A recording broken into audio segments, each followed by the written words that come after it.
there's going to be a bunch of ETFs that roll out here in the very near future. I'm sure you've heard about that.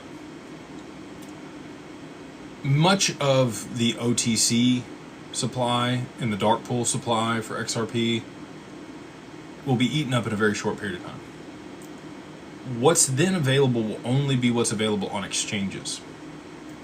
And if exchanges also happen to be going illiquid because of a situation with Bitcoin or Tether or the reverse carry trade, they're going to need another source of liquidity. If you want to go read the Shane Ellis theory, this illustrates this really well. He talks about Bitfinex going illiquid and utilizing XRP to facilitate transactions instead of Tether. And that's what pushes it to $589 in his theory, the Shane Ellis theory. Now, if you had that play out alongside all the other exchanges and these ETFs and other mechanisms driving, soaking up XRP, driving demand for XRP with not much supply left on the market, and again, we probably perpetuate this because of the XRP community. We all know that prices are going to be much higher. So we're not selling.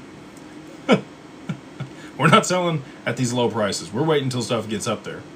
And so all of that XRP is locked up. It's not available on the market. And that's where I think people get tripped up, as they look at circulating supply or total supply. They don't realize that the available supply is not that much. It's really only a couple billion XRP at this point. So